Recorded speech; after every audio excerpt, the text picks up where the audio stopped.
దేవుని యొక్క నామానికి మహిమ కలుగునుగాక.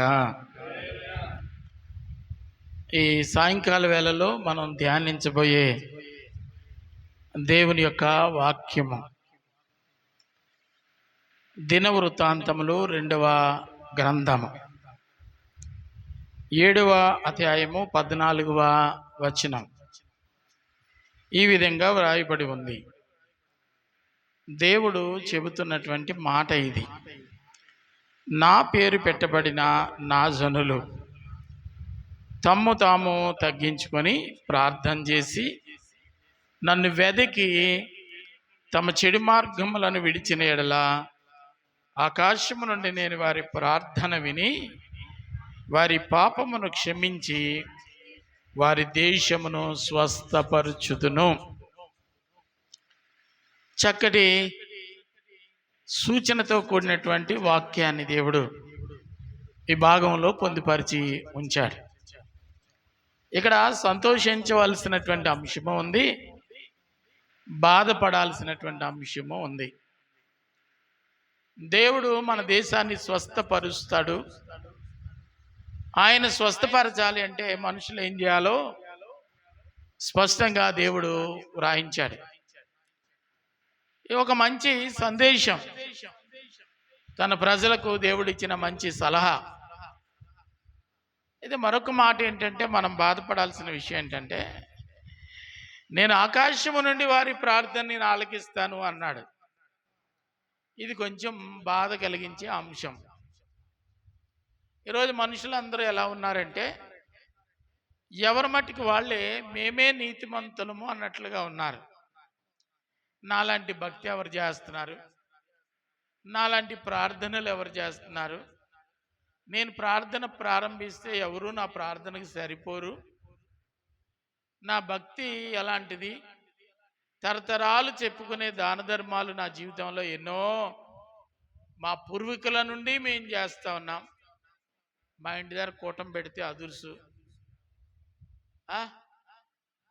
ఇక మమ్మలను మించి మాకు సాటి ఎవరు లేరు అనుకుని ఎవరి మట్టుకు వాళ్ళే మురిసిపోతూ ఉన్నారు. దేవుని యొక్క వాక్యం చెప్తుంది, మరి అందరూ భక్తులైతే, అందరూ ధర్మదాతలైతే, అందరూ ప్రార్థించేవారైతే, అందరూ విజ్ఞాపనకర్తలైతే దేశం ఎందుకు రక్షణ లేకుండా అయిపోతా ఉంది? మరొక మాట మనం జ్ఞాపకం చేసుకుంటే ఇదే భాగంలో, అందరూ నీతిమంతులైతే పరిశుద్ధుడైన వాడు నీతిమంతుల మధ్యలో ఎందుకు నిలవలేకపోతూ ఉన్నాడు? ఆయన ఆకాశము నుంచే ఎందుకు ఆశీర్వదించాలి? భూనివాసమందు నివసించుచున్న జనుల మధ్యలోనికి వచ్చి ఆయన ఎందుకు ఆశీర్వదించడానికి ఇష్టపడటం లేదు? బైబిల్లో ఒక మాట కనబడుతుంది, నక్కలకు బొరియలు ఉన్నాయి, ఆకాశ పక్షులకు గూళ్ళు ఉన్నాయి, మనిషి కుమారుడు తలవార్చడానికి స్థలం లేదు. అంటే దేవుడు నివసించడానికి, అడుగుమెట్టడానికి కావలసినటువంటి పరిస్థితి భూమి మీద లేదు. ఎందుకంటే మనుషులందరూ స్వనీతిని ఆధారం చేసుకొని మా నీతి గొప్పది, మా భక్తి గొప్పది, మా ఆరాధన గొప్పది, నా వంటి వాడు మరొకడు లేడు అని ఎవరి మట్టుకు వాళ్లే అతిశయిస్తూ సర్వశక్తిమంతుడైన దేవుని యొక్క ప్రవేశానికి వీలు లేకుండా భ్రష్టులుగా బ్రతికేస్తూ ఉన్నారు. దేవుడేమో భక్తులుగా బ్రతకమని దేవుడు చెప్తున్నాడు. వీళ్ళు ఏమనుకుంటున్నారు? భక్తులుగా బ్రతుకుతున్నామని భావించి భ్రమలో భ్రష్టులైపోతున్న సంగతి వారికి అర్థం కాకపోతూ ఉంది. అందుకేనేమో దేవుడు చెప్తున్న మాట ఏమిటంటే, దేశం మీదకి తెగులు రాబోతూ ఉంది, దేశము కరువుతో నింపబడబోతూ ఉంది, భయంకరమైన రోగాలు దేశం మీద ఏలుబడి చేయబోతూ ఉన్నాయి. ఇటువంటి పరిస్థితుల్లో క్రైస్తవుడా, దేవుని బిడ్డగా చెప్పుకుంటున్నటువంటి నీకొక బాధ్యత. అదేమిటంటే, దేవుని సన్నిధిలో నిన్ను నీవు తగ్గించుకొని నువ్వు ప్రార్థన చేస్తే నీ ప్రార్థన ఫలితంగా నీ దేశాన్ని నేను స్వస్థపరుస్తాను, బాగు చేస్తానని దేవుడు చెప్తున్నాడు. అంటే బాగుపడే పరిస్థితులు దేశానికి లేవు. ఎక్కడ చూసినా అకృత్యాలు, ఎక్కడ చూసినా అలజడి, ఎక్కడ చూసినా సమాధానం లేని పరిస్థితి. భర్త అంటే భార్యకి పడదు, భార్య అంటే భర్తకి పడదు. ఒకే ఇంట్లోనే సమాధానం లేకపోతే ఇక దేవుని యొక్క మహిమ ఎందుకు ఉంటుంది అక్కడ? తల్లి అంటే పిల్లలకి పడదు, పిల్లలంటే తల్లిదండ్రులకి పడదు. ఆయన చెప్పాడు, ఎక్కడ ఇద్దరు ముగ్గురు ఏకీభవించి ప్రార్థన చేస్తే వారి మధ్యలో ఉంటానని చెప్పాడు. కనీసం ఇద్దరు లేకపోతే ముగ్గురు. కనీసం ఆయన చూసినప్పుడు ఇద్దరు లేరు, ముగ్గురు లేరు, ఒక్కడును లేడు, నీతిమంతుడు ఒక్కడును లేడని బైబిల్లో మనం చదువుతున్నాం. ప్రార్థించేవారు లేరు, ఏకీభవించేవారు లేరు, ఒకే ఆలోచన కలిగినటువంటి వారు లేరు.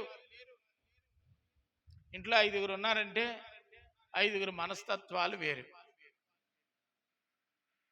ఇందాక దానియేలు చెప్తున్నాడు, మా ఇంట్లో 3 ఉన్నాం, ఒక కూర కుదరదు. నాకు ఒక కూర, మా సౌజన్యకు ఒక కూర, మా చిన్నికి ఒక కూర. నాకేమో ఒక రకమైన అన్నం, చిన్నికేమో ఒక రకమైన అన్నం, మా పాపకేమో ఒక రకమైన అన్నం. అంటే ఇది తప్ప ఉప్ప అని నేను చెప్పటం లేదు, కానీ ఏకీభవించే తత్వం భూమి మీద ఎక్కడా లేదు. ఇక్కడని కాదు, ఎక్కడా లేదు. నేను కాఫీ అంటే ఆమె టీ అంటది, ఆవిడ టీ అంటే నేను కాఫీ అంటా. నేను మజ్జిగ అంటే ఆవిడ పాలు అంటది, ఆవిడ పాలు అంటే మజ్జిగ అంట. సర్లే ఏదో ఒకటి అనుకునేటువంటి తత్వం భూమి మీద మనుషుల్లో కనబడటం లేదు. ఎవరి మట్టుకు వాళ్ళే తమను తాము హెచ్చించుకొని, ఎవరి మట్టుకు వాళ్ళే నాకు నేనే మోనార్కునని, నన్ను మించినటువంటి వాడు ఇంకొకడు లేడని, ఇలాగున ప్రజలు అతిశయానికి పోయి అహంకారాన్ని ప్రదర్శిస్తూ ఉన్నారు. ఇందాక చూశాను, ఏ కారణం చేతో కరువు వచ్చి, ఏ కారణం చేతో ఆర్థికంగా చితికిపోయి, ఏ కారణం చేతనో అతను వెనుకబాటుతనం వల్ల అప్పులు పెరిగిపోయి, ఈ అప్పుల నుంచి నేను ఎలా బయటపడాలి ప్రభువా అని ప్రభు అంటాడో, దేవుడు అంటాడో, ఏమంటాడో కానీ బాధపడతా ఉంటే, ఈ ఊర్లో మూతబరులు 30 మంది బయలుదేరి వెళ్ళాలి ఇంటి మీదకి వెళ్ళి గొడవాడారు. ఆ గొడవాడిన వ్యక్తుల్లో మన పౌలరాజు గారు కూడా ఉన్నారు. ఏది నీ జాలి, ఏది నీ దయ, ఏది నీ కనికరం?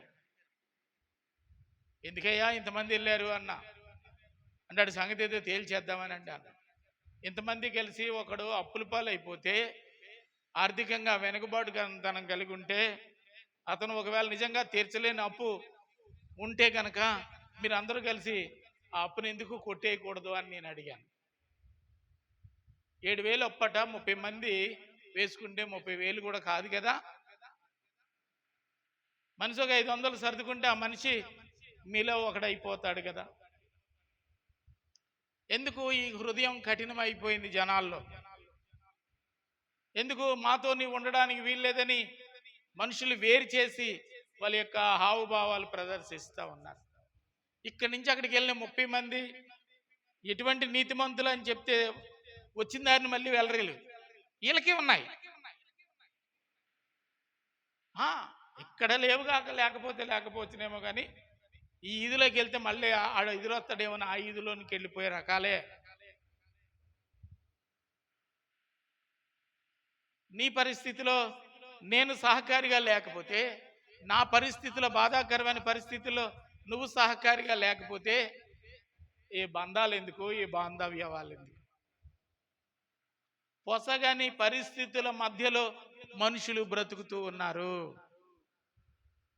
వాడినే కదా పిలిచట్టుకొని, నన్ను కాదు కదా. ఒకరోజు నీ వంతు కూడా రాదు అని చెప్పడానికి నీవు నేను మనం నీతిమంతులం కాదు. నోరు తెరిస్తే అన్ని అబద్ధాలే కదా, అన్ని అబద్ధాలే కదా.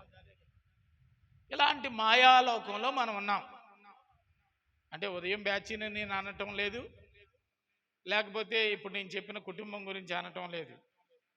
అర్థం చేసుకుంటే ప్రతి మనిషి కూడా నీ మాటను ఏకీభవించే వాళ్ళు ఎవరు లేరు. విమర్శ చేసుకోండి. నా మాట నా భర్త తింటాడు, చెప్పు చూడండి. నా మాట నా భార్య ఉంటుంది, చెప్పు చూడండి. నా మాట నా కొడుకు వింటాడు, చెప్పు చూడండి. నీకేం తెలిసే? ఎన్నో కష్టాలు బాధలు పడి ఆ ఊరు నుంచి ఈ ఊరు కోడలుగా వచ్చి ఈ సంసారాన్ని ఈదుకుంటూ నిన్ను కానీ నీకు పెళ్లి చేసి ఒక ఉన్నతమైన స్థితిలో నిన్ను నిలవబెట్టడానికి ఎన్నో అగచాట్లు పడినటువంటి ఆ తల్లితో ఈ పిల్ల అంటది, నీకేం తెలిసే? ఎంతమంది పిల్లలు తల్లులను, ఎంతమంది పిల్లలు తండ్రులను నీకేం తెలుసని కొట్టిపడేసినటువంటి పరిస్థితులు చూస్తే అక్కడ ఏకత్వం ఎక్కడుంది? ఏకీభవించే తత్వం ఎక్కడుంది? అక్కడ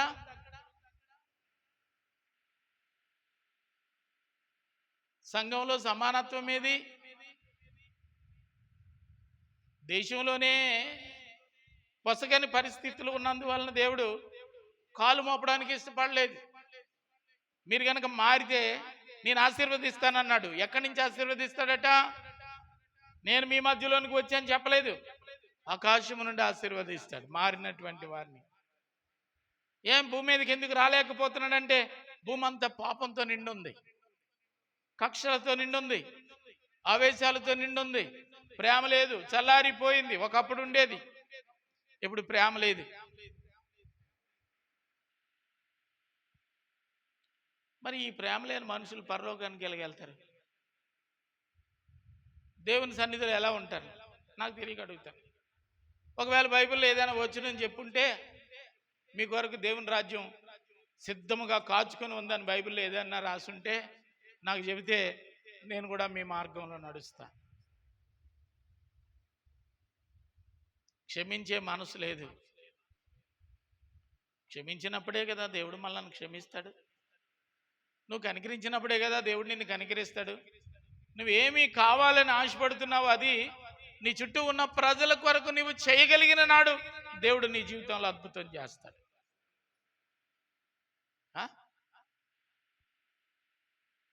వాళ్ళంటి దారి ప్రార్థన అంటే వీళ్ళు రారు, వీళ్ళంటి దారి ప్రార్థన అంటే వాళ్ళు రారు.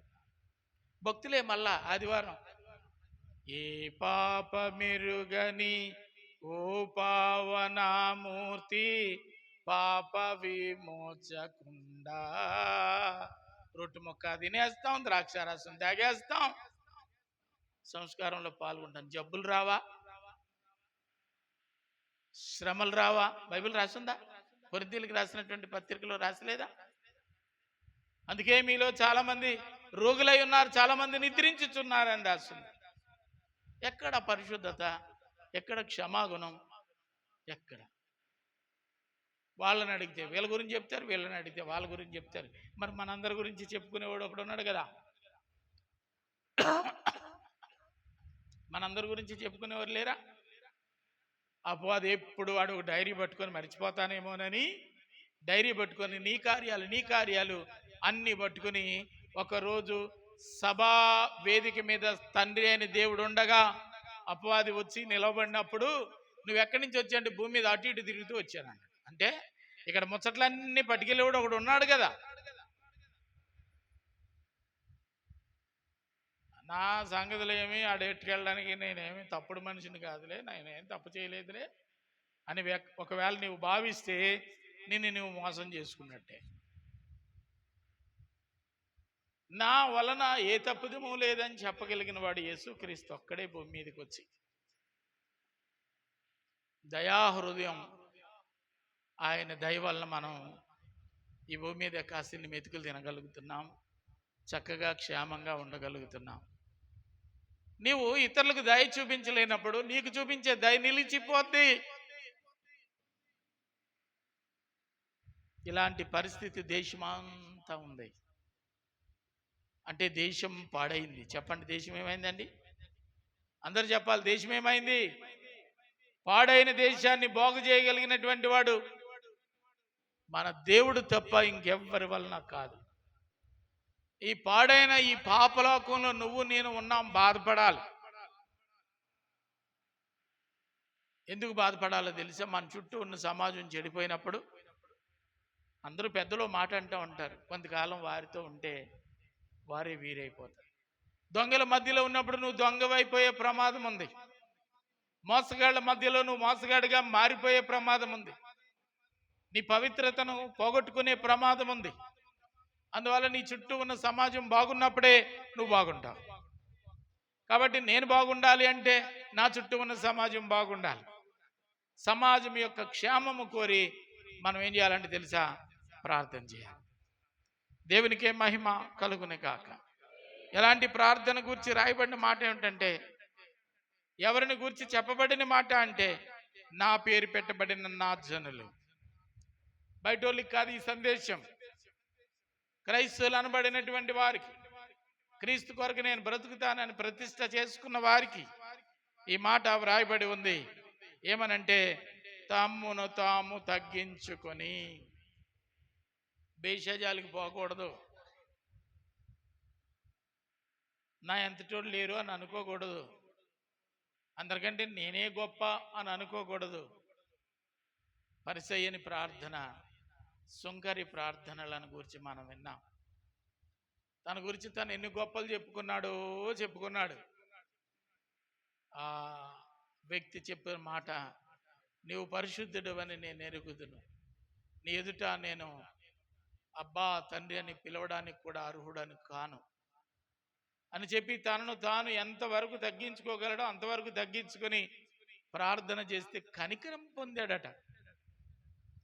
దేవుని పిల్లలమైనటువంటి మనం అదే కనికరాన్ని ఎందుకు పొందలేకపోతున్నాము? ఎందుకు మన సహోదరులను క్షమించలేకపోతున్నాము? దేవుడు చెప్పాడు, నువ్వు క్షమిస్తే క్షమాపణ నీవు పొందుతావు. నువ్వు అలా ఉండనిస్తే ఆయన కూడా ఉండనిస్తాడు. తమ్మును తాము తగ్గించుకోవాలి. రెండవ మాట కనబడుతుంది, ప్రార్థన చేసి. మూడో మాట కనబడుతుంది, నన్ను వెతకాలి.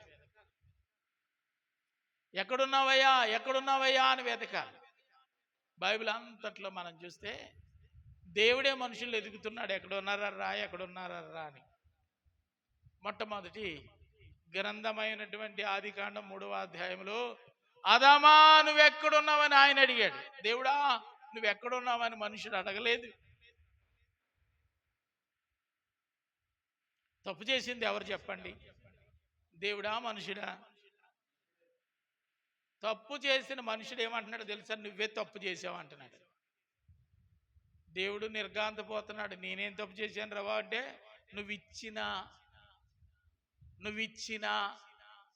నువ్వే గనక దీన్ని ఇవ్వకపోతే నేను ఈ పండు తిని ఉండేవాడిని కాదు.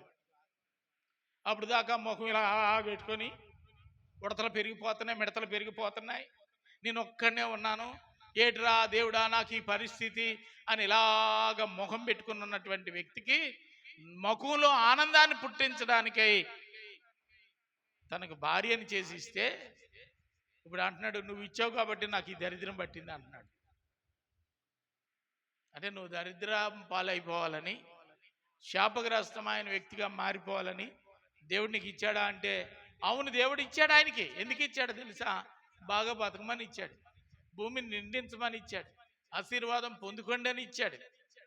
కానీ భార్యను కంట్రోల్లో పెట్టుకోమని ఇవ్వలేదా? చెప్పలేదా? దేవుడు ఆదాముకి ఏం చెప్పాడు? అది అచ్చంగా అవ్వమ్మకి చెప్పాడా? ఈ పండు తినొద్దని అవ్వమ్మకి దేవుడు చెప్పలేదు, ఈ పండు తినొద్దని ఆదాముకి దేవుడు చెప్పాడు.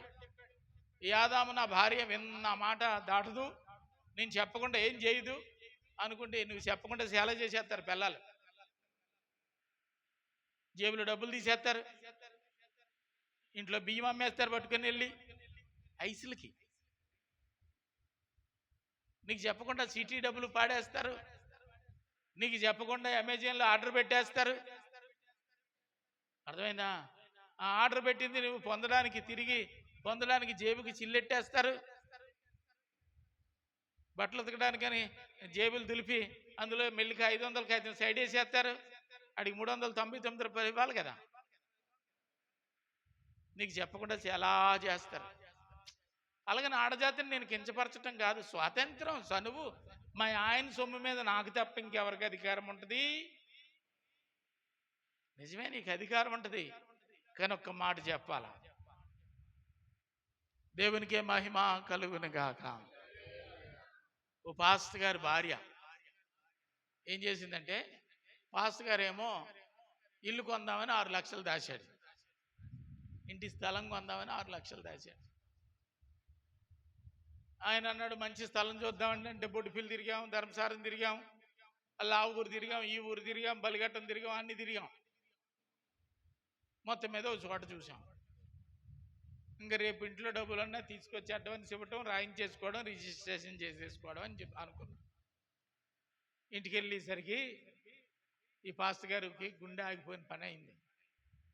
ఏమైందంటే ఆ బీరువాలోకి వెళ్ళి ఆ డబ్బులు తీద్దామని బీరువా తలుపు తీసేసరికి ఆ భార్య చెప్తుంది, ఏమండి ఇందాకేం మా అక్క అట్టుకెళ్ళి ఆసరా ఇండియా కట్టేసిందండి డబ్బులన్నీ, ఉద్యోగం ఇస్తారంట, జీతం ఇస్తారంట, కమిషన్ ఇస్తారంట అనేసి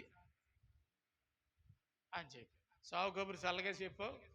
నేను రేపు రిజిస్ట్రేషన్ పెట్టుకున్నాను, ఇంటి స్థలం కొనుక్క. ఇలాంటివి ఎన్నో మన జీవితంలో చూస్తాం. ఎవరు తప్పు చేస్తారు అంటే కాదు, ఎవరి మట్టుకు వాళ్ళే స్వతంత్రులమని భావించి నాకు ఈ హక్కు లేదా, ఈ పని నేను చేయడానికి నాకు అర్హత లేదా, అంట్లు తోమడానికైనా నేను వచ్చింది ఇంట్లో, గిన్నెలు తోమడానికైనా నేను ఇంట్లో వచ్చింది, బట్టలు ఉతకడానికైనా నేను ఇంట్లోకి వచ్చింది, నాకు అధికారం లేదా? ఇలాంటి పరిస్థితులన్నీ భూమి మీద ఉండి విధేయతతో నడుచుకోవలసినటువంటి మహామహిళలు అవిధేయులుగా మారిపోతూ ఉన్నారు. మొట్టమొదటి అవ్వమ్మ గారు అలాగే చేశారు. పాపం భర్త చెప్పనివి చేయటం వల్ల ఏమి సంపాదించింది? ఆశీర్వాదాన్ని ఆదాము సంపాదిస్తే శాపాన్ని అవ్వమ్మ సంపాదించింది. అవిధేయత అవిధేయత అవిధేయత. ఆనాటి నుంచి ఈనాటి వరకు ఆ శాపం మనుషుల మీద ఏలుబడి చేస్తూనే ఉంది. దానివల్ల దేవుడు భూమి మీద ఇది నాది అని భూమి మీద అడుగు పెట్టలేకపోతున్నాడు అతను. యెషయా గ్రంథం 6వ అధ్యాయంలో చూస్తే ఆలయం పైన ఆసీనుడైనాడు తప్ప ఆలయంలోనికి రాలేకపోతూ ఉన్నాడు. జాగ్రత్త, మనం ఉండింది మంచి లోకం కాదు, పాప స్వభావం కలిగిన మనుషుల మధ్యలో ఉన్నాం. శత్రుత్వాన్ని ఏం చేస్తున్నారు తెలుసండి? వ్యవసాయంగా నాటుతూ ఉన్నారు, పిల్లలకి నేర్పిస్తా ఉన్నారు. వాడు మనోడు కాదు, వేసేయండి. ఎటువంటి ఫ్యాక్షనిజం అండి! ఎప్పుడో రాయలసీమలో ఫ్యాక్షనిజం ఉండేదట, ఇప్పుడు ప్రతి చోట్ల ఉన్నాయి. వాడు మనోడు కాదు, వేసేయండి. తగు కూడా సరిగ్గా చెప్పటం లేదు పల్లెటూరులో. వాడు మనోడు అయి ఉండాలి, మనకు ఉపయోగపడేవాడు అయి ఉండాలి. వాడు ఎంత దొంగ అయినా ద్రోహైనా వాడిని వెనకేసుకొచ్చేస్తాం మనం. సమాజం చెడిపోయింది, సమాజం పూర్తిగా పాడైపోయింది. ఆ పాడైపోయిన సమాజం నిమిత్తం నువ్వేం చేయాలంటే దేవుని సన్నిధిలోనికి వచ్చి ప్రార్థన చెయ్యాలి. దేవునికి మహిమ కలుగునుగాక. అలాగూ ప్రార్థన చేస్తే ఆ దేశాన్ని స్వస్థపరుస్తానన్నాడు దేవుడు. ఎక్కువజామున మనం ఎందుకు ప్రార్థన చేయాల్సి వస్తుందో తెలుసా? నా ఇల్లు బాగుండాలనో, నీ ఇల్లు బాగుండాలనో కాదు, మనం ఉన్న దేశం బాగుండాలని. మన చుట్టూ ఉన్న వ్యక్తులు పొలాలు పండితే మనకి ఎప్పుడైనా కసిని మెతికిలైనా పెడతారు. మన చుట్టూ ఉన్న సామ్రాజ్యం అంతా కరువుతే అల్లాడిపోతే మన గెంజి కూడా పోసేవాళ్ళు ఉండరు. అందువల్ల నీ మనవులు ఎలా ఉండాలంటే నీ చుట్టూ ఉన్న వ్యవస్థ బాగు చేయబడాలి, దీవించబడాలి, వారిలో అకృత్యాలు తొలగిపోవాలి. ప్రార్థన చేయమని దేవుడు కోరుతున్న మాట. నిర్గమకాండ 32వ అధ్యాయం 32వ వచనం కూడా ఒకసారి చదువుదామండి. చదవాలమ్మా. 32.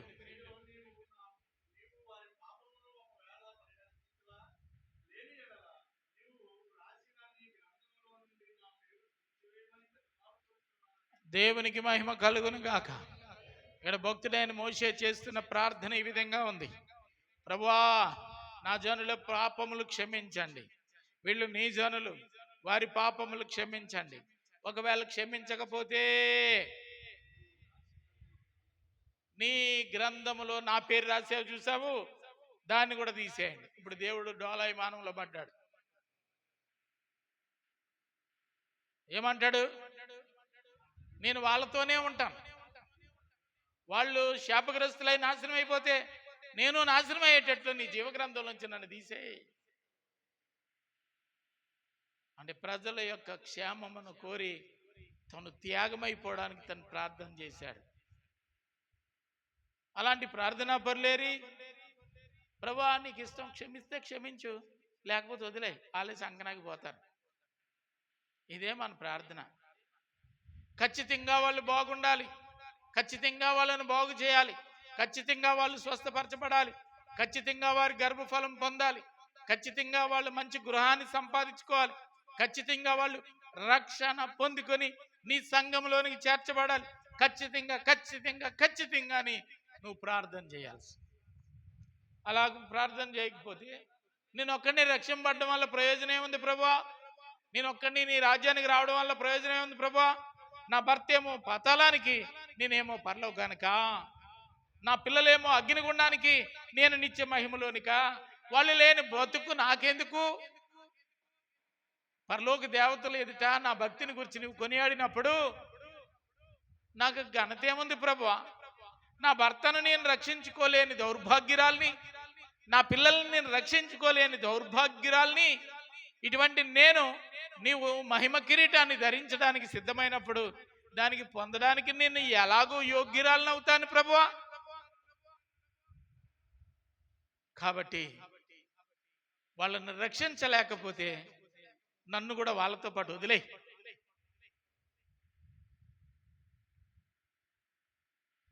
ఎందుకింత ధైర్యంగా ప్రార్థన చేశాడంటే, నన్ను ఆయన వదులుకునే దేవుడు కాదు, దేవునికి మహిమ కలుగును గాక. నన్ను ఆయన విడిచిపెట్టే దేవుడు కాదు. హిజ్కియాతో చెప్పాడు, హిజ్కియా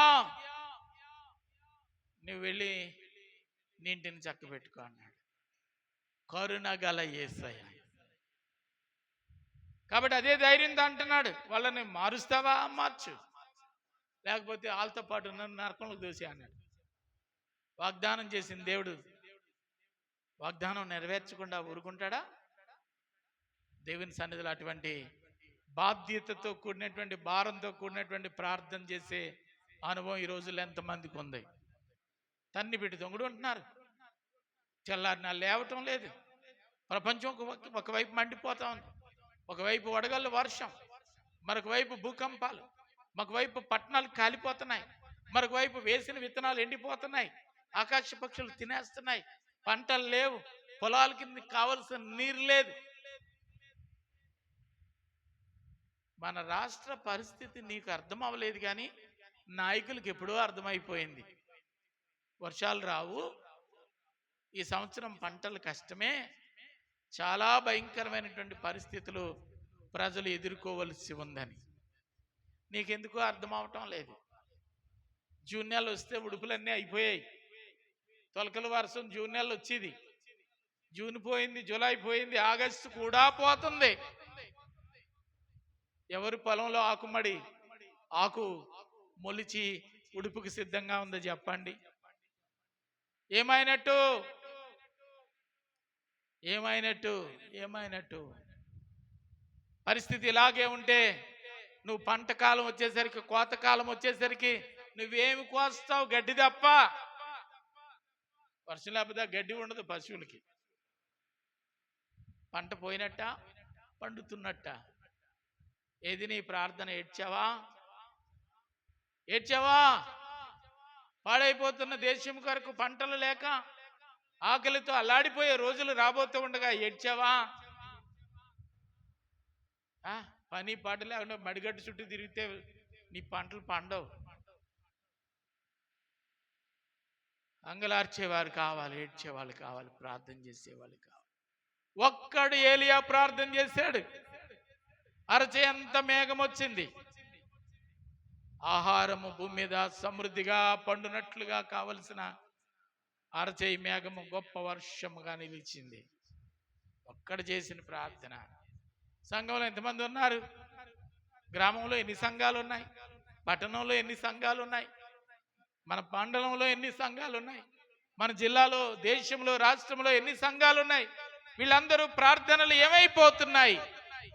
ఎందుకు మనకు కావలసిన వాతావరణం భూమి మీద మనకి రావటం లేదంటే బైబిల్లో రాయబడిన మాట మీరు ఆశించుచున్నారు, కానీ మీకు ఏం దొరకటం లేదు అంటే దురుద్దేశముల నిమిత్తం, భోగముల నిమిత్తమే మీరు ప్రార్థిస్తున్నారు, కానీ దేశం క్షేమంగా ఉండాలని మీ ప్రార్థన కాకపోయిందే. ప్రార్థించేవారు లేరండి.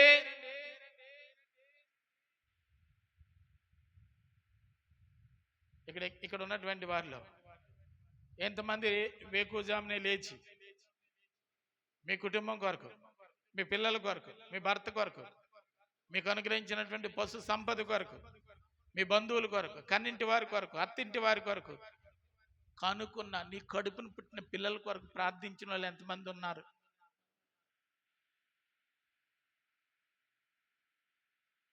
ఎప్పుడైనా రాత్రులు నువ్వు నడిచి వెళ్తూ ఉంటే నీ నడక శబ్దం విని దున్నపోతేనే లేస్తుంది, కానీ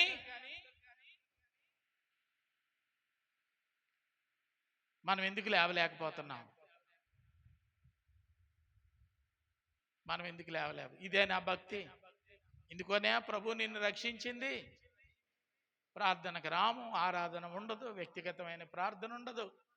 దేవుని సన్నిధిలో దేవా దేవా అని ఏడ్చేవాళ్ళు లేరు. Style, fashion, fashion, fashion. సమర్థ కార్డు వస్తే పారిపోతాం ఆదివారం. ఎవరైనా పిలాలి, ఎగేసుకొని వెళ్ళిపోతాం. మందిరం ఉండదు, ఒక్క దినము గడుపుట 1000 దినాల ఆశీర్వాదం. ఏడ్చే వాళ్ళు ఉన్నారా? ప్రార్థించే వాళ్ళు ఉన్నారా? ఏడ్చే జాబితాలో మోషేని చూస్తే ఒక పౌరుషత్వం కూడినటువంటి మాట మాట్లాడి అతను ప్రార్థన చేశాడు. దానియేలు గ్రంథంలో దానియేలు చేసిన ప్రార్థన 9వ అధ్యాయం 5-6 వచనాలు చదవండి. 9, 5, 6 బైబిల్లో రిఫరెన్స్ తీయడానికి కూడా 6 నెలలు పడుతుంది మనకి. ఎప్పుడో ఆదివారం, మళ్ళీ తర్వాత సోమవారం నుంచి శనివారం దాకా దాని జోలికే వెళ్ళాం.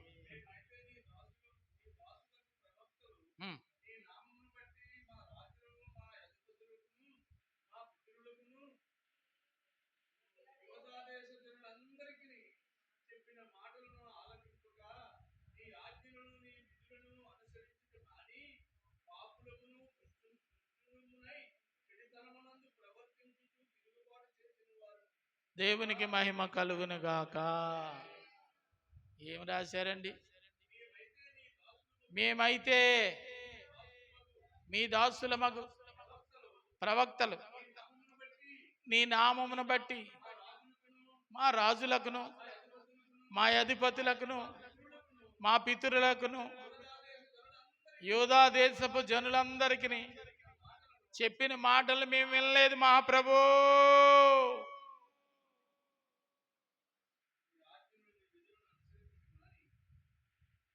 చెప్పిన మాట వినలేదు మహాప్రభు. నీ ఆజ్ఞలు, నీ కట్టడలు, నీ విధులు అనుసరించడం మానేశామయ్యా.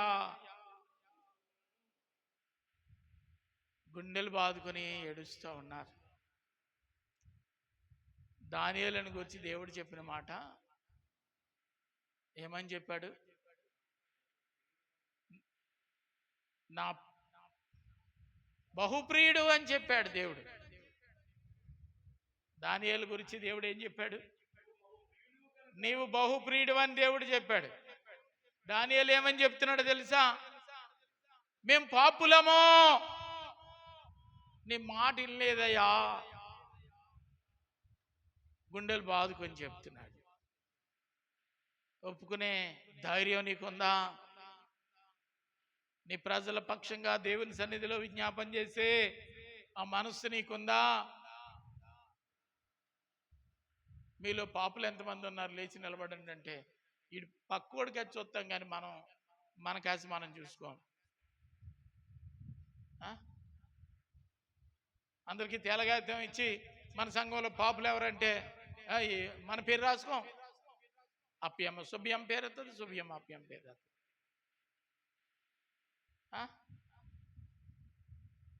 మనం అందరం దేవుని పిల్లలం కదా. జడ్జిమెంట్ ఇచ్చేస్తా ఉంటాడు. పాపి అని, వాడు దుర్మార్గుడని, వాడు హంతకుడని ఎదుటోడు గురించి తీర్పు చెప్తాం. కానీ దానియేలు చెప్తున్నాడు, దానియేలు నీవు నాకు బహుప్రియుడు అని దేవుడు చెప్తా ఉంటే దానియేలు అంటాడు, ప్రభువా నీవు నన్ను ప్రేమించుచున్నది నిజమే గాని నీ మాట వినని అవిధేయుడునయ్యా. నీ మాట వినకుండా నీ ఆజ్ఞలు గైకొనకుండా తృణీకరించిన దౌర్భాగ్యులమయ్యా. ఒక్కసారి అలాంటి ప్రార్థన ఎప్పుడైనా నీ జీవితంలో చేసినట్లుగా నీకు అనిపించిందా? పాపములు ఒప్పుకొని విడిచిపెట్టి ప్రభువా నా పాపములు నా అపరాధములు క్షమించి నన్ను పవిత్రపరిచి నీ పరిశుద్ధ సంఘములు నన్ను నా ఇంటి వారిని నా కుటుంబీకులను చేర్చుమయ్యా అని ప్రాధేయపడి ప్రార్థించిన ప్రార్థనలు ఎప్పుడైనా మన జీవితంలో ఉన్నాయా? దేశం పాడైంది, దేశం పాడైంది అంటే దేశం కాదు పాడైంది. ఆ దేశం ఎందుకు పాడైంది అంటే ఆ దేశంలో దౌర్భాగ్యుడమైనటువంటి నువ్వున్నందువలన దేశం పాడైంది.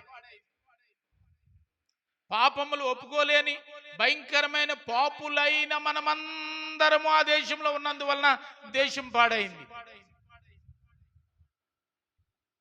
పూర్వం మాట చెప్పేవారు, నోరు మంచిదైతే ఊరు మంచిది అన్నట. ఊరు మంచిది అవ్వాలంటే మన ఊరు మంచిది అవ్వాలి.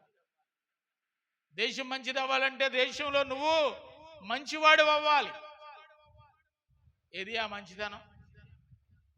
ఏది ఆ మంచిదనం? ఏది ఆ మంచితనం? నెహెమ్యా గ్రంథం 1వ అధ్యాయము 6వ వచనం ఒకసారి చదవండి. నెహెమ్యా గ్రంథం 1వ అధ్యాయము 6వ వచనం. బైబిల్ తీయాలి, అందరు తెచ్చిన వాళ్ళు అందరూ తీయాలి. నీ నేత్రములు తెరచి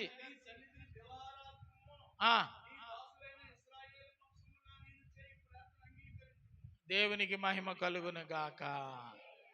ఏమని ప్రార్థన చేస్తున్నాడండి భక్తుడు? నీ చెవి యొగ్గి నీ కళ్ళతో చూసి నీ సన్నిధిలో దివారాత్రములు ప్రార్థన చేస్తున్న ఇశ్రాయేలీయుల యొక్క ప్రార్థనలు ఆలకించుము అని ప్రార్థన చేస్తున్నాడు. ఇశ్రాయేలీయులు ఏం చేస్తున్నారు తెలుసండి? దివారాత్రములు వారు ప్రార్థన చేస్తా ఉన్నారు. ఏమని ప్రార్థన చేస్తున్నారు? నీకు విరోధముగా మేము పాపం చేశామయ్యా అని గుండెలు బాదుకొని ప్రార్థన చేస్తున్నారు. కాబట్టి నెహెమ్యా చెబుతున్న మాట ఏమిటంటే, వాళ్ళేమో అలా ప్రార్థన చేస్తున్నారు పాపులమని. కాబట్టి నీవు నీ చెవులతో విని నీ కళ్ళతో చూసి ఆ ప్రార్థన నిజమని నమ్మితే ఆ దేశమును స్వస్థపరచమని ప్రార్థన చేస్తున్నారు. వీళ్ళు ప్రార్థన చేస్తున్నారు ప్రభువా, నేను చెప్పడం కాదు. వాళ్ళ ప్రార్థన నిజమైనదా కాదా అని నీవు చూసి నిర్ధారించి దేశాన్ని స్వస్థపరచమని ప్రార్థన చేస్తున్నాడు. సంఘంలో ఎలుగెత్తి ప్రార్థన చేసి ఇదిలో కచ్చ బిగించి ఎగిరి తన్నేసేస్తుంది చాలా మంది మొగుళ్ళను. ఆ ప్రార్థనలు దేవుడు పరిగణంలోనికి రానివ్వడు. ప్రేమ ప్రేమ అని చెప్పి ఈదులోకి వెళ్ళి కఠినంగా వ్యవహరించే ప్రార్థనా పరులు చాలా మంది ఉంటారు. ఆ ప్రార్థనలు పరిగణంలోనికి రావు. నేను చూసినప్పుడు వాళ్ళు భక్తి పరులుగా కనిపిస్తున్నారు. నా చూపు కొంతవరకే, నువ్వొచ్చి చూడు. వాళ్ళ ప్రార్థన మంచిదా చెడ్డదా? వాళ్ళు ప్రార్థించే అంశాలు నిజమైనవా కావా? నువ్వు ఆకాశం నుండి వచ్చి నువ్వు చూడు నువ్వు చూడు నువ్వు చూడు అని చెప్తున్నాడు. దేవుడు వచ్చి చూస్తే ఆయన కొలతతో సరిపోయే ప్రార్థన ఎవరికుంది?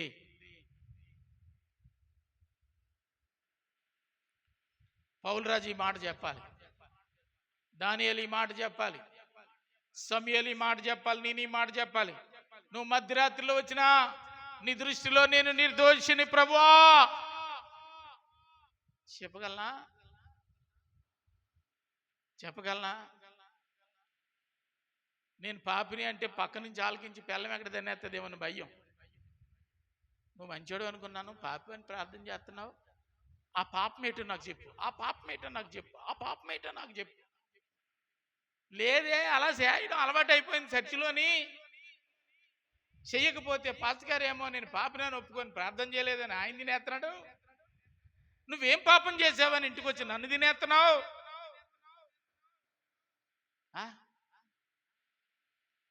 ఇదా అర్థమైందా? అర్థమైందమ్మా? ఇప్పుడు దానియేలు ప్రభువా ప్రార్థన అయిన తర్వాత నేను ఘోర పాపనయ్యా అన్నాడు అనుకోండి. ఇంటికి వెళ్ళిన తర్వాత ఆ పాపం ఏంటో చెప్పని చిన్ని అడిగింది అనుకోండి, ఇంక మళ్ళీ ఎప్పుడైనా చేస్తాడా? చేయకపోతేనేమో వాక్యం ఒప్పుకోవట్లేదు, చేస్తేనేమో భార్య ఒప్పుకోవట్లేదు. దమ్మున్న మగాడు అనమాట అండి. ఇక్కడ ప్రార్థన చేస్తున్నాడు. ఏమని ప్రార్థన చేస్తున్నాడు? నీ కళ్ళతో చూసి నిర్ధారించి వారి ప్రార్థన నిజమని నీవు నమ్మితే ఆ దేశాన్ని స్వస్థపరచు ప్రభువా.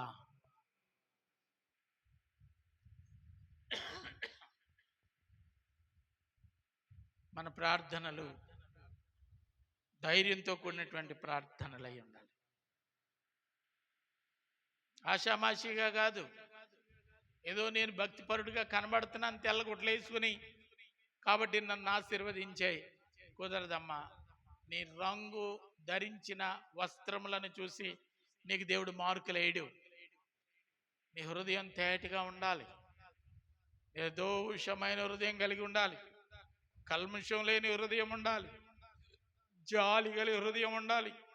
ఆయన నీ నడక ద్వారా, చూపు ద్వారా, మాట ద్వారా లోకానికి చూపించే ఆయన బిడ్డవై ఉండాలి. ఉన్నామా? ఉన్నామా? తండ్రి వీరేమి చేయుచున్నారో వీరెరుగరు కనుక వారిని క్షమించు అని అడిగారా? యేసుప్రభు కనుక అడిగాడు. మనం అడుగుతామా?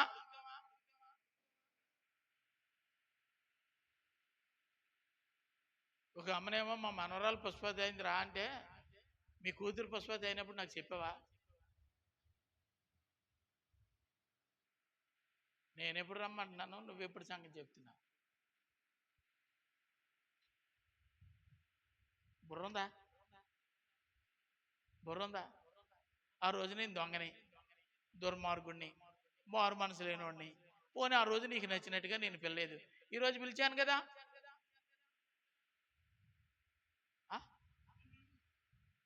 ఆ రోజు వెళ్ళలేదు కదా.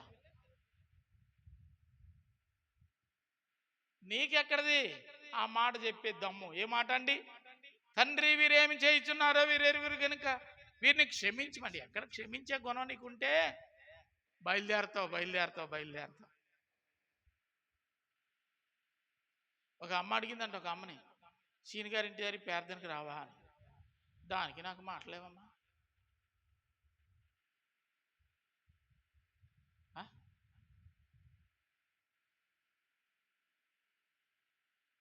పౌలరాజు ఇంటికి ప్రార్థనకు రావంటే దానికి నాకు వస్తాను. ఆ కూతురు పెళ్ళికి చెప్పలేదు నాకు.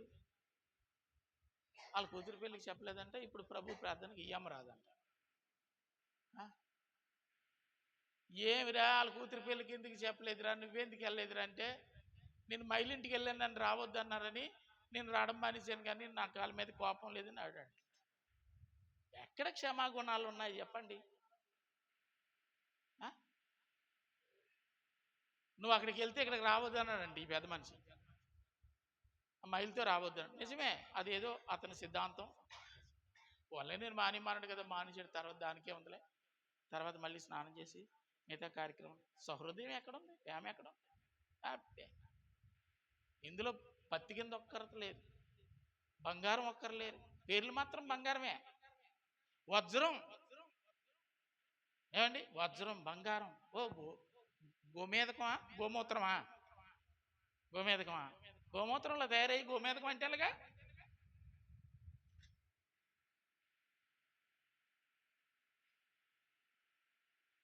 హృదయం మండిపోతుంది. ఎందుకో తెలుసా? నువ్వు నడిచెళ్ళే మార్గం లోయలో పడిపోతావు. అది నాకు ఎరిగిన ఆ పరిస్థితి కనుక ఆ బాధతో నేను చెప్తున్నాను. ఇద్దరు పరలోకం వెళ్ళరు. ఇలాంటి తత్వం ఎవరిలో ఉన్నా వెళ్ళరు. వాళ్ళిద్దరనే కాదు, ఎవరిలో ఉన్నా వెళ్ళరు. క్షమించుటకు సిద్ధ మనసు. నీ ప్రభు దాన్ని నువ్వు నేర్చుకొని ఉంటే నువ్వు క్షమిస్తూ ముందుకు వెళ్ళిపోతావు.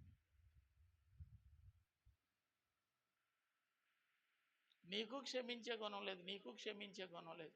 ఇద్దరికి ఎంత ఉందంటే శేషకట్ట ఏదో అంటారు శరీరంలో మనిషిని పాడు చేసేది ఉంటుంది కదా, అందరికీ అరకేజీ ఉంటే మీకు ఒక్కొక్కరికి కేజీన్నర ఉంది.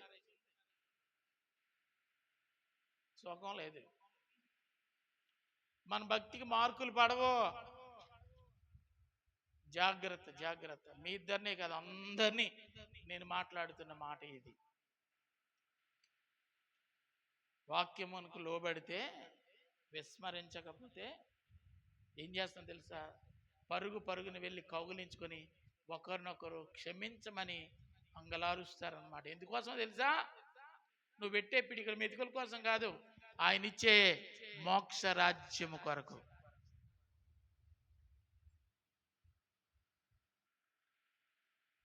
ఎవరు తగ్గించుకుంటే వాళ్ళు దీవించబడతారు. తగ్గింపులు ఎక్కడా కనబడటం లేదు, ఎక్కడా కనబడటం లేదు. దేవుని యొక్క కనికరమును గురించి యోవేలు గ్రంథం 2వ అధ్యాయం 13వ వచనం ఏమి వ్రాయబడిందో చదువుదాం. యోవేలు గ్రంథం త్వరగా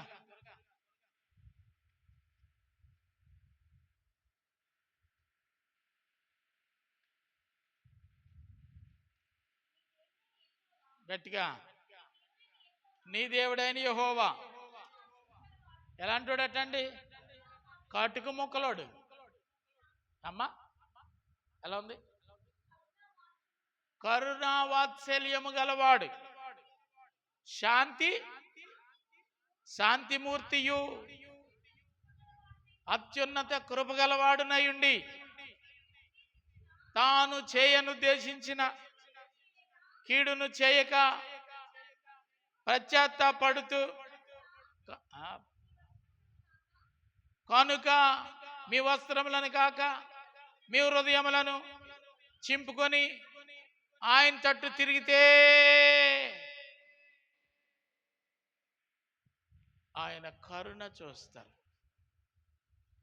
ముక్కలు చేసే చదవటం వల్ల అర్థం అవ్వలేదు, కానీ గట్టిగా చదువు నాయన. అదే మాట. నీ దేవుడైన యెహోవా కరుణావా. యోవేలు గ్రంథం 2:13. నీ దేవుడమ్మా, ఆయన చదువుతాడు. నీ దేవుడైన యెహోవా ఎలాంటోడంటే కరుణా మహాత్మ్యములు గలవాడు, శాంతిమూర్తి, అత్యంత కృప గలవాడయుండి తాను చేయాలనుకున్న కీడు చేయక పశ్చాత్తాపడును గనుక మీ వస్త్రాలను గాక మీ హృదయాలను చింపుకొని ఆయన తట్టు తిరగండి, దేవునికి మహిమ కలుగును గాక. ఇటువైపు చూస్తే నీ ముందర ఈ మనుషుడు కనబడతాడు, ఇటువైపు చూస్తే నీ ముందర ఈ మనుషుడు కనబడతాడు. ఒకరినొకరు చూసుకున్నప్పుడు ఏం కనబడుతుందో తెలుసా? వాళ్ళు నాకు చేసిన కీడు, నేను వాళ్ళకి చేసిన కీడు. ఈ కీడు తప్ప ప్రేమ కనపడదు. అర్థమవుతుందా?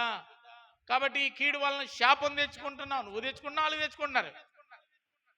అయితే నువ్వు పైకి చూసి అయ్యో దౌర్భాగ్యుడనని చెప్పి నీ హృదయాన్ని చింపుకొని దేవుని సన్నిధిలో నువ్వు ప్రార్థన చేయడం ఆరంభిస్తే కరుణావాత్సల్యము కలిగినటువంటి వాడు, కనికరము కలిగినటువంటి వాడు, ప్రేమామూర్తి, ఎన్ని మాటలు రాస్తున్నాయో దేవుడి కోసం. ఆయన చెయ్యాలనుకున్న కీడు చెయ్యక మానును. దేవునికి మహిమ కలుగును గాక. మన కొరకు పొంచి ఉన్న శాపం నుండి మనల్ని దేవుడు విడిపించాలి అంటే మనం దేవుని తట్టు చూసి మన హృదయాలు చింపుకొని ప్రార్థన చేయాలి. ఎన్నాళ్ళైందమ్మా యేసుప్రభు సన్నిధిలో ప్రార్థన చేసి కన్నీటితో? నీ కళ్ళల్లో నుంచి 2 కన్నీటి బొట్టులు రాల్చి నువ్వు ఎంతకాలం అయింది? మీ పిల్లల కోసం, కొన్ని శత్రువు కోసం,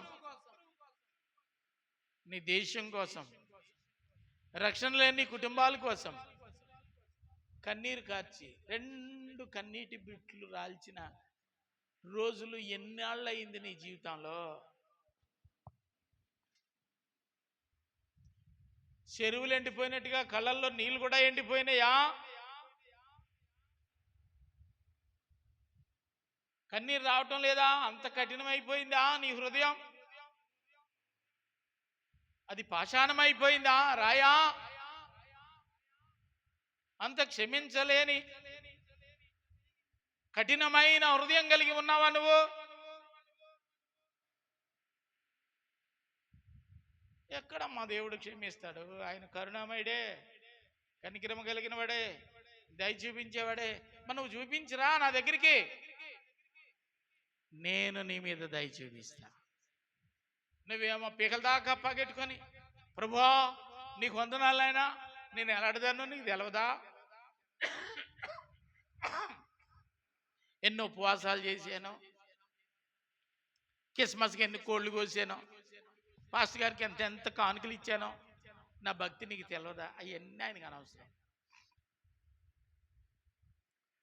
నీ సహోదరిని నువ్వు క్షమించలేని, నీ సహోదరుని క్షమించలేని పరిస్థితి మన జీవితంలో ఉంటే మనం చేసే ప్రార్థన లెక్కలోనికి రాదు, లెక్కలోనికి రాదు. జాగ్రత్త సుమి. యోహాను పత్రిక, మొదటి పత్రిక 1వ అధ్యాయము 7వ వచనం. ఆయన మనుషుల ఎడల క్షమించడానికి ఎంత మంచి మనసు కలిగి ఉన్నాడు అని చెప్పడానికి ఈ మాటలు మనం చదువుకున్నాం. యోవేలు గ్రంథం 2:13. అలాంటిదే మరొక మాట యోహాను పత్రిక 1:7. పత్రికల 3 పత్రికలలో మొదటి పత్రిక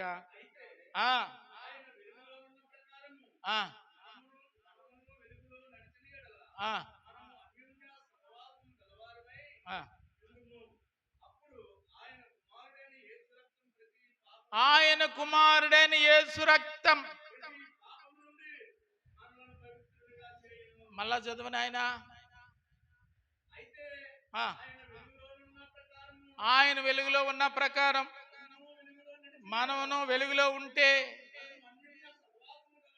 ఒకరినొకరు తన్నుకొని గుద్దుకుంటా ఉంటే, ఆగండి, అన్యోన్యత సహవాసము అంటే ఏంటి? మీ ఇంటికి వాళ్ళు వెళ్ళరు, వాళ్ళ ఇంటికి మీరు రారు. ఎంత అన్యోన్యత! ఏమ్మా మీ ఆయనతో మాట్లాడే ఎంతకాలం అయిందంటే 18 సంవత్సరాలు అయిందంటుందంట. సిగ్గులేని భక్తురాలు. ఎంతకాలం అయిందట? 18 సంవత్సరాలు అయిందంట మొగుడితో మాట్లాడుతుంది.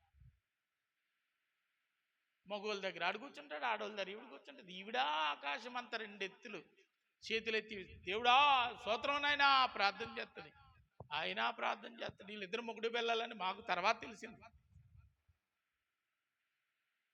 మాట్లాడుకోకుండా ఎంతకాలం ఉన్నారండి?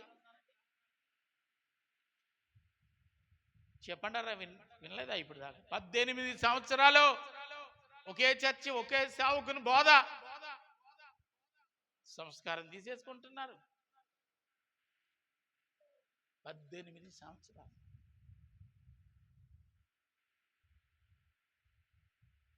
దైవ సేవకుడు విజయానంద గారు బోధ చేస్తూ ఉంటే పశ్చాత్తాపం వచ్చి కన్నీరు అలకబోస్తూ ఆఖరిని వాక్యమును గూర్చి ప్రార్థన చేయాలి, ఈ వాక్యము మీతో మాట్లాడిన విధానం గురించి సాక్ష్యం ఇవ్వండి అంటే ఆవిడ లేచి అయ్యగారికి అమ్మగారికి వందనాలు, వాక్యం అందించిన దేవునికి వందనాలని చెప్పి పక్కకు తిరిగి మాయా నన్ను క్షమించు మాయా అని వెళ్ళి కాళ్ళ మీద పడిపోయింది. ఎవడు కాళ్ళ మీద పడిపోతుంది ఈవిడ?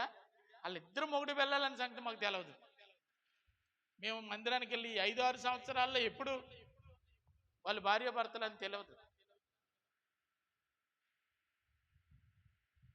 వాళ్ళు ఊరుకయ్యా పదా అని చెప్పి ఇద్దరు సైకిల్ మీద ఇంటికి పోయారు, సమాధాన పడ్డారు. ఎప్పుడు తెలుసా? అన్యోన్యత ఉండాలి, వారి మధ్యలో సహవాసం ఉండాలి. రాసుందా? అన్యోన్యత సహవాసం అంటే ఒకరి పట్ల ఒకరు ప్రేమ కలిగి ఒకరితో ఒకరు సహవాసము కలిగి, చదవండి ఇప్పుడు. అప్పుడు యేసు రక్తం మీ మీద పనిచేస్తుంది. అబ్బా,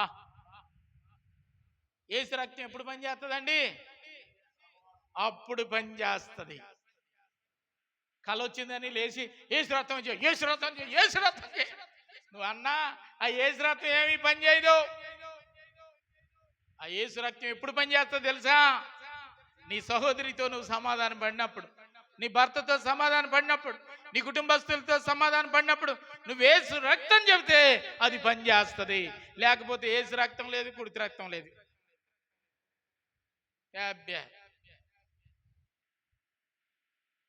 తెల్ల గుడ్లు కట్టించుకొని, 2 బైబిళ్ళు తగిలించుకొని, 2 కొత్త సంచిలో పెట్టుకొని యేసు రక్తం అని చెబితే దయ్యం పోద్దని లోపలికి వెళ్ళి అడిగెడితే ఒక్క అడిగెట్టాడు, 7 అడుగులు అంత దూరంలో పడేటట్లు తన్నేసిందట దయ్యం. గుడ్లో ముక్కలు పీలికలు అయిపోయి పాస్టర్ గారికి బొట్టలని కొరికేసిందంట. ఇక్కడే కొమ్మికలోని. అదేనా చెప్తున్నావు? దగ్గరికి వెళ్ళకు, నిన్ను శివాన్న కొరికేస్తుంది. సిగ్గులేని నవ్వెందుకు మనకి? యేసు రక్తం చెబితే అది పనిచేయాలి అంటే నీకు సమాధాన పడే తత్వం ఉండాలి.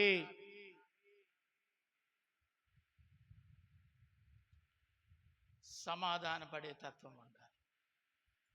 యేసు రక్తం కొబ్బరి నుంచి వెళ్ళెత్తే కుదరదు, సమాధాన పడాలి. కన్నమ్మగారు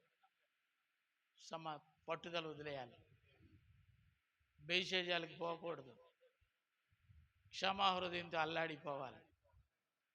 సచ్చేదాకా నీ ముఖం చూడనన్నానా? నీ ముఖం చూడనన్నా? సాయంకాలం యేసు రక్తం చేయి, యేసు రక్తం చేయి, కుదరదు. యేసు రక్తం లేదు, కోడి రక్తం లేదు. అది పని చేయాలంటే ఏం చేయాలమ్మా?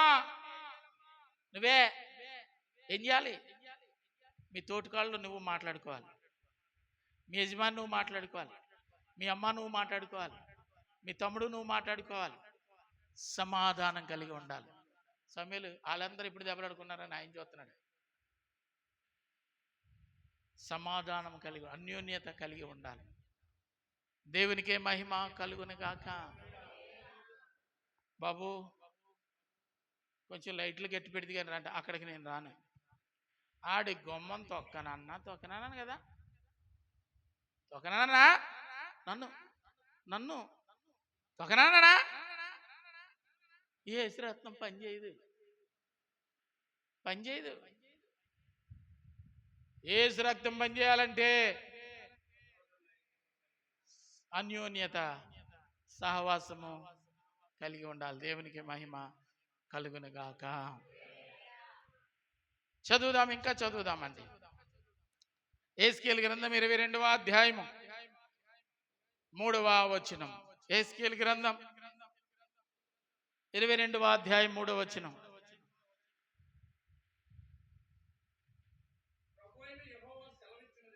ఎవరు చెప్తున్న మాట? దేవుడు సెలవిస్తున్న మాట. ఏ కాలము? నీ కాలము వచ్చినట్లు. నరహత్య చేయు పట్టణమా, పట్టణమా, నీకు నీవే ద్రోహి అయిపోయావు. కానీ నిన్ను ఎవడ ద్రోహిగా చేశాడు?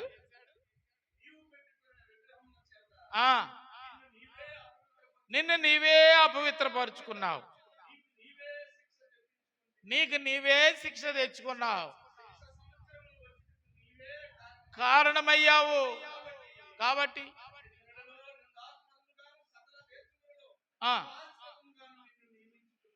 నియమించుచున్నాను. ఈ కీడుకు కారణం ఎవరు? నువ్వే.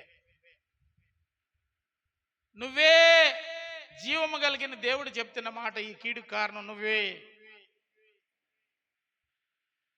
యోనా అమాయకుడు కాబట్టి, నీ అంత చదువుకోలేదు కాబట్టి,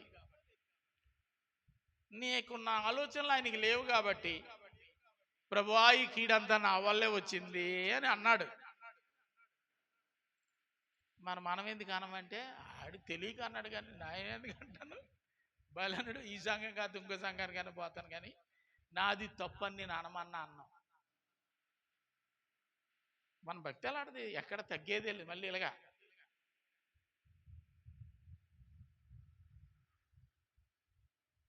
తప్పు చేసావు కదా, నాదే తప్పు అని దేవుని పాదాలు పట్టుకొని ఏడిస్తే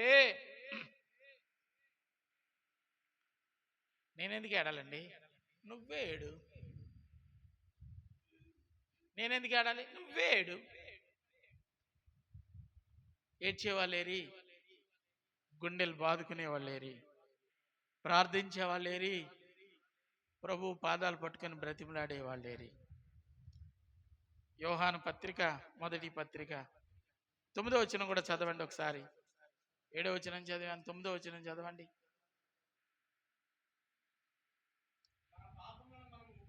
మన పాపాలు మనం ఒప్పుకుంటే ఎవరు ఒప్పుకోవాలి? ఎవరైనా ఒప్పుకోవాలా? ఎవరైనా ఒప్పుకోవాలా? ఇందాక భక్తులు ఒప్పుకున్నారు, దేశం కొరకు విజ్ఞాపన చేశారు. అలా చేయని ఎడల నన్ను పరిశుద్ధుల జాబితాలోంచి తీసేయని బ్రతిమలాడారు. అది పక్కన పెడితే దేవుడు సూటిగా నీతో మాట్లాడుతున్న మాట ఏంటంటే, మన పాపములు మనం ఒప్పుకుంటే నమ్మదగిన వాడు, నీతిమంతుడును కనుక క్షమించి దేవునికి మహిమ కలుగును గాక. దుర్నీతి, సమస్త దుర్నీతి నుండి నిన్ను పవిత్రపరుస్తాడు. నీ పాపాలు నువ్వే ఒప్పుకోవాలి. మరొక మాట చదువుదాం. ఇర్మియా గ్రంథం 18:20 కూడా చదువుదామండి. 4 మాటలు చదివేసిన తర్వాత మనం ప్రార్థన చేసుకుందాం. ఇర్మియా గ్రంథం 18:20.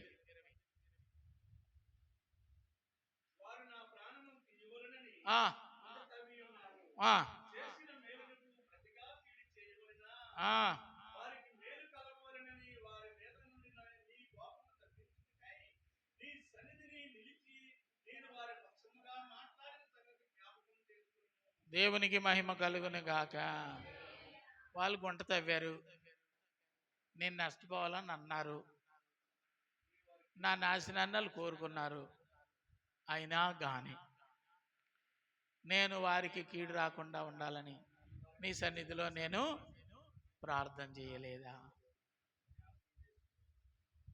ఎలాంటి ప్రార్థన నేను చేశానో నువ్వు జ్ఞాపకం చేసుకొని దేవునినే ప్రాధేయపడుతున్నటువంటి భక్తులు ఈ రోజుల్లో ఎంతమంది ఉన్నారు అంటే, నా శత్రువుని క్షమించు ప్రభువా అని ప్రార్థించే వాళ్ళు ఎంతమంది ఉన్నారు? నా చావును కోరుకున్నటువంటి వారిని బ్రతికించు ప్రభువా అని ప్రార్థన చేసిన వాళ్ళు ఎంతమంది ఉన్నారు? నేను అలాగూ ప్రార్థన చేయలేదా? నా ప్రార్థనను జ్ఞాపకం చేసుకో. అదే ఇర్మియా గ్రంథం 30వ అధ్యాయం 17వ వచనంలో కూడా 30:17 2 కాగితాలు తిరగేస్తే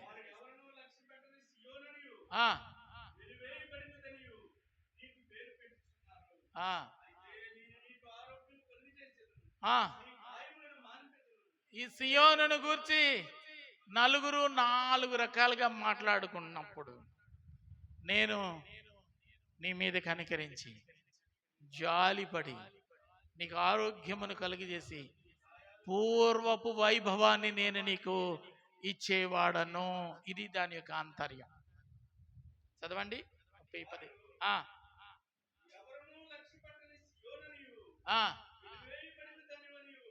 వెలివేయబడిన దానవనియు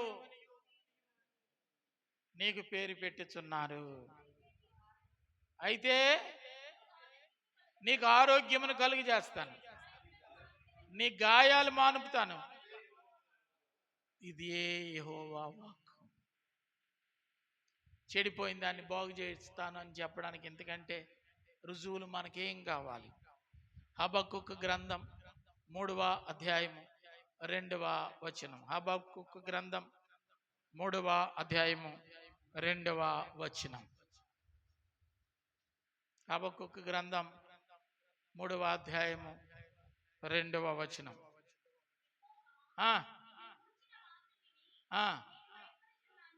యెహోవా, నిన్ను గూర్చిన వార్తను విని నేను భయపడుతున్నాను. సంవత్సరములు జరుగుతుండగా నీ కార్యములు నూతన పరచుము. సంవత్సరములు జరుగుతుండగా దానిని తెలియజేయము. కోపించుచునే వాత్సల్యము చూపించే దేవా. కోప్పడుతున్నాడు కానీ మళ్ళీ కనికరాన్ని చూపిస్తా ఉన్నాడట. దేవుడు ఎంత గొప్ప దేవుడు.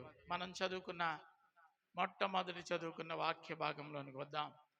2వ దినవృత్తాంతాల గ్రంథం 7వ అధ్యాయం 14వ వచనాన్ని మరలా మనం చదువుదాం. కాబట్టి నా పేరు పెట్టబడిన నా జనులు తమ్మును తాము తగ్గించుకొని ప్రార్థన చేసి నన్ను వెదికి తమ చెడు మార్గములను విడిచిన ఎడల ఆకాశము నుండి నేను వారి ప్రార్థన విని వారి పాపములు క్షమించి వారి దేశమును స్వస్థపరచుతున్నాను. ఆ విధంగా స్వస్థపరచబడిన తరువాత జనులందరూ కృతజ్ఞత కలిగి అబ్బా తండ్రి అని ఏడ్చిన తరువాత దేవుడు ఆకాశము నుంచి దిగి వచ్చి యెషయా ప్రార్థన చేస్తూ ఉండగా మందిరం మీదకి తన యొక్క మహిమను దిగి వచ్చినట్లుగా ప్రార్థనా పరులైనటువంటి ఈ దేశ ప్రజలందరి ప్రార్థనలను విని వారి మధ్యలో మహిమ రాజ్యాన్ని స్థాపించేవాడు మనం ఆరాధించేది. ఇప్పుడు ఎక్కడి నుంచో ఆశీర్వదించాలని కాకుండా నీ వద్దకనే వచ్చి నీతోనే ఉండి నిన్ను చేయి పట్టి నడిపించి బలపరిచే రోజులు నీ జీవితంలో కావాలి అని అనుకుంటే ఇప్పుడు మోకాలి మీద దేవుని సన్నిధిలో ప్రార్థన చేయాలి. తండ్రి అయిన దేవుని సన్నిధిలో విజ్ఞాపన చేయాలి. అబ్బా తండ్రి అని ప్రభు సన్నిధిలో నిన్ను నీవు బ్రతిమలాడుకోవాలి. సమాధానకర్త అయిన దేవుని పాదాల దగ్గర నీ ప్రతి విధమైనటువంటి అపరాధమును క్షమించమని దేవుని సన్నిధిలో అడగాలి. పరిశుద్ధుడానికి స్తోత్రం.